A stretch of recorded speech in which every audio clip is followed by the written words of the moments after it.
कोई एप्लीकेशन मिलती है, first you conduct inquiry and then you register FIR. कानून ये भी कहता है। अच्छा एसपी साहब तव्हां सांगड़ ज़िले जा एसपी आहियो, 3 ॾींहं गुज़री विया, हिते जी MNA पीपल्स पार्टी जी मरकज़ी इंफॉर्मेशन सेक्रेटरी अचे थी, पर तव्हां ज़हमत न कई, इन जो छा कारण हो? असां कल्ह खां वठी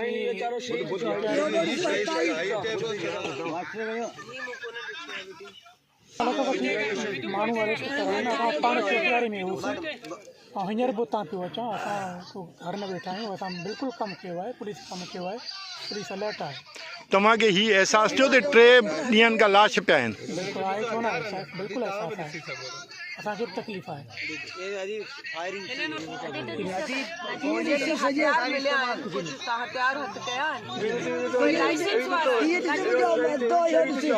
लाइसेंस न ॾेखारिया अथनि त मीनिंग ये हथियार लाइसेंस वारा कोन आहिनि, त तव्हां एंटी टेररिस्ट जी छो नथा हिननि ते कटी छॾियो?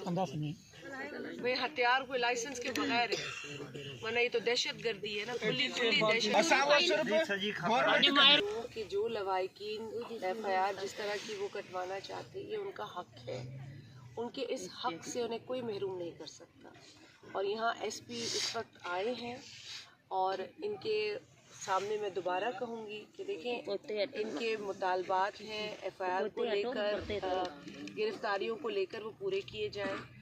और यही शर्त इनकी है कि इन्होंने, क्योंकि यहाँ पर अपने प्यारों की लाशों को रखा हुआ है, तो मैं तो इनसे भी ये गुजारिश करूँगी कि आप लाशों को दफना दें, आप बैठे यहाँ पर एहतजाज करें, ज़रूर करें एहतजाज, अपने